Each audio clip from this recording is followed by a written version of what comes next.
A paz de Jesus, meus irmãos e minhas irmãs. Dando continuidade àquele vídeo que nós falamos da intercessão dos santos, usando mais ali a Sagrada Escritura, a Bíblia, eu quero continuar um pouco desse assunto agora, trazendo aqui o grande teólogo, Padre Antônio Royo Marín, lá da Espanha, um dos maiores teólogos tomistas do século XX, faleceu agora acho que 2005, 2007, mas tem obras aí brilhantes. E na sua obra, a Teologia da Perfeição Cristã, logo no início, quando ele fala sobre a oração, ele nos apresenta algo que pode acrescentar muito dentro do nosso estudo em relação à intercessão dos santos, tá? Então ele começa perguntando assim na questão número 5 do Tratado da Oração: a quem se deve orar? A oração de súplica, portanto, ele coloca a intercessão dentro do campo da oração de súplica, tá? Por razão do sujeito a quem se dirige, pode ser considerada de duas maneiras esta oração de súplica. Pode-se considerar, primeiro, diretamente, pedindo-se algo a outro para que ele mesmo nolo dê. Entende? Eu peço algo a alguém esperando aquilo que ele pode me dar. Num segundo ponto, ou seja, indiretamente, eu posso fazer para que nolo consiga de outra pessoa superior a ele. A isto nós chamamos de simples intercessão. No primeiro sentido, ou seja, de pedir diretamente, de suplicar diretamente a alguém para que ele nos dê o que ele tem, neste sentido, somente a Deus se deve pedir as graças que nós necessitamos, não é isso? Diretamente, esperando que ele dê aquela graça, porque ele tem condição de dar aquela graça, a este somente a Deus.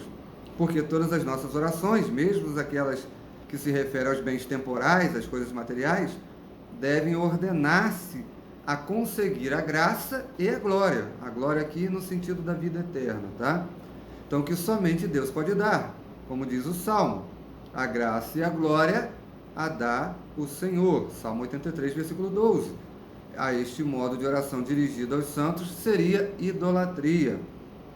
No segundo sentido, ou seja, neste pedido, nesta súplica indireta, como simples intercessores, aí sim, pode-se, deve-se orar aos anjos, aos santos, aos bem-aventurados no céu, de maneira especialíssima à Santíssima Virgem Maria, como a mediadora universal de todas as graças.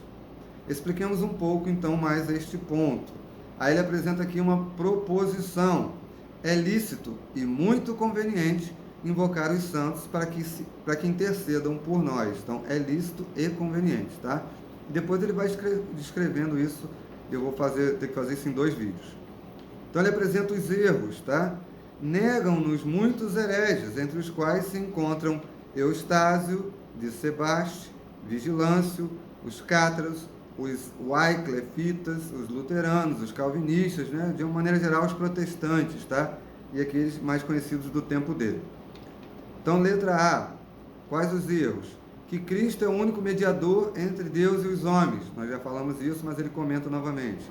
Que os santos não se interam das nossas orações.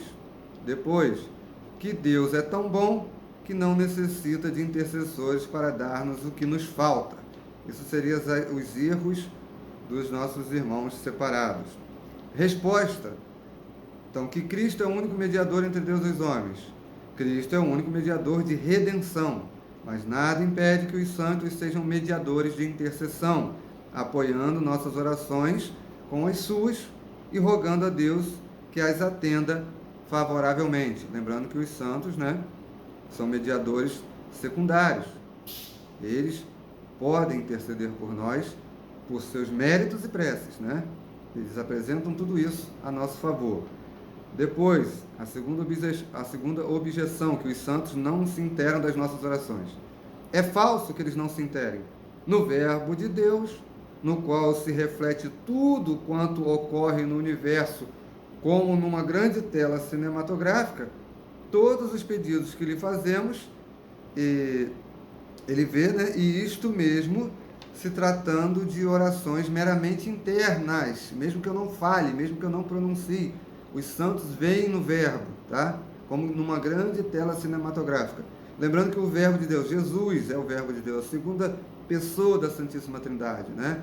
Na geração do Verbo, ele é gerado, então, como o autoconhecimento que Deus tem de si mesmo. Então, é nele, no Verbo, que todo conhecimento é dado a conhecer aqueles que já estão vivendo na glória.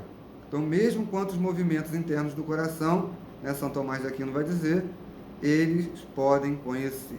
Depois, letra C, respondendo à terceira objeção, que Deus é tão bom que não necessita de intercessores para nos dar os que nos faltam.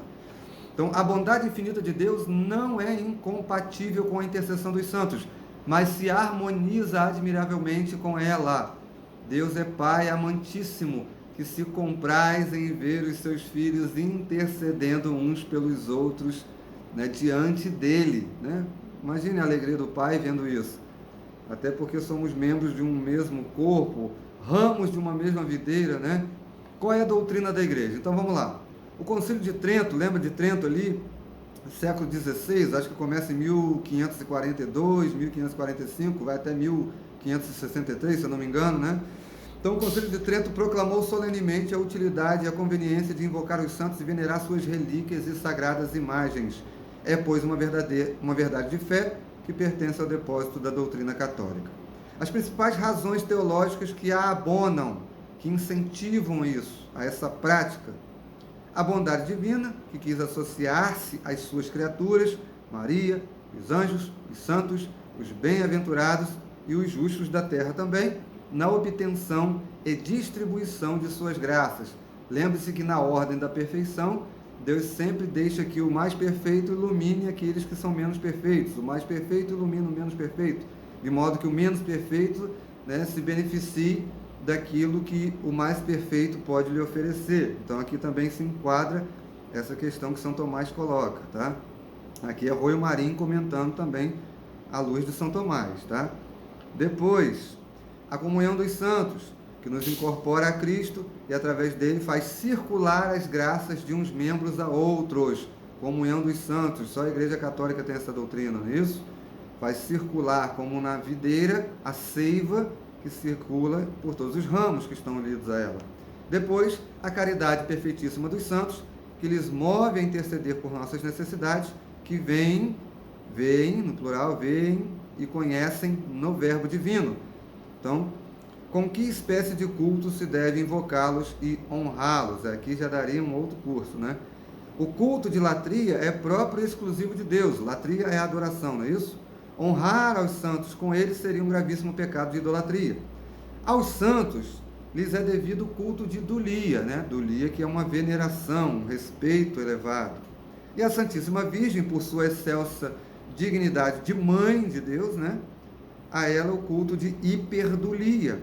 A São José se lhe deve o culto de protodulia, isto é, o primeiro entre o próprio dos santos, tá? São José foi o primeiro, então entre o próprio dos santos. E a quem se deve orar?